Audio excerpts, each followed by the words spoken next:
voudrais d'abord remercier l'ambassadeur américain pour sa présence à l'école nationale de police qui a la lourde tâche de former la base de notre institution policière.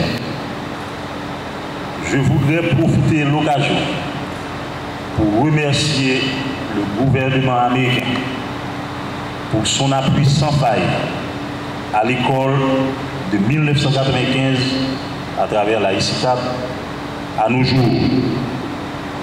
En effet, monsieur l'ambassadeur, l'École nationale de police représente l'un des domaines dans lesquels le gouvernement des États-Unis a le plus investi dans la police nationale d'Haïti. Ce faisant, vous nous aidez à construire un meilleur futur pour notre institution et pour notre pays. En effet, on peut élaborer plusieurs plans pour la sauvegarde de la Banque nationale, mais aucun des plans ne peut se passer des fonctions régaliennes dont la sécurité est l'élément fondamental.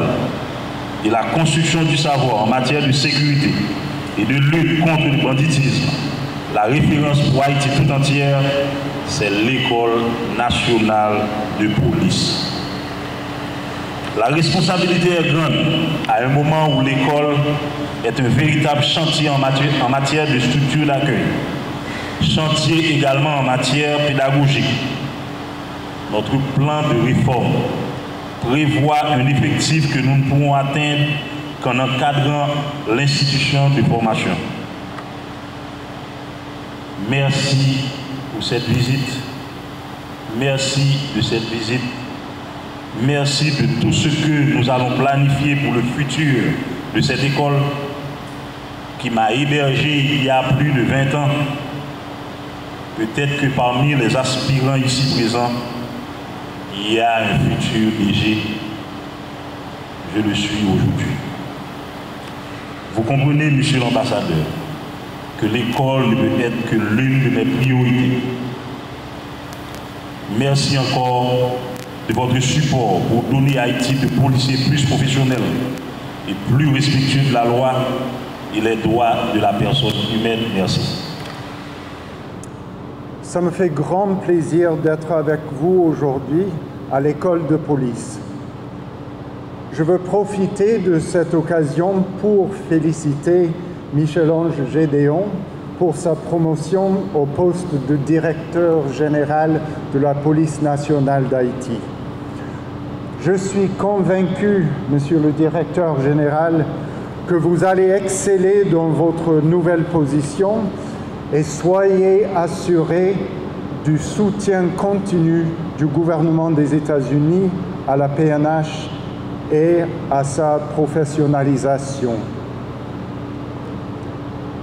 À travers Haïti, nous avons achevé la construction de commissariats de police et d'autres installations à Vivi-Michel, Martisson, Habitation Leclerc, Saint-Marc, Caracol, La Pointe et ailleurs.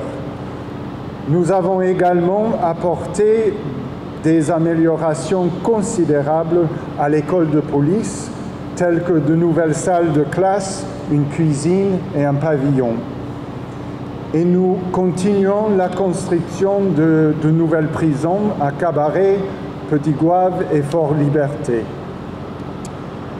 Les États-Unis, à travers son programme d'INL, sont heureux d'avoir été en mesure d'apporter une contribution majeure au développement de la PNH. Winston Churchill, le grand homme d'État britannique, a dit que le courage est la plus importante de toutes les vertus, car elle rend toutes les autres vertus possibles. Et personne ne nous montre mieux le vrai courage comme les hommes et les femmes en uniforme.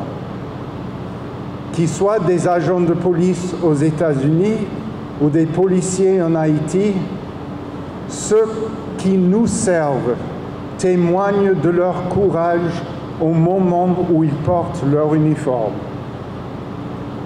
Vous, vous allez bientôt rejoindre les rangs de la police nationale d'Haïti. Vous rejoignez un fier groupe de frères et de sœurs qui se sacrifient pour servir les autres. Et il n'y a pas de plus noble expression de la décence humaine que cela. Il n'y a pas plus grand amour que celui d'une personne qui risque sa propre vie pour servir et protéger les autres. Vous êtes tous maintenant des leaders dans vos communautés. Alors je vous remercie et je vous félicite pour votre volonté de servir votre pays et vos concitoyens. Merci beaucoup. Recevoir les gens et les hommes compétents pour transmettre le message. Envie de bien former les gens pour le bien du public, les instructions, c'est grand travail commence.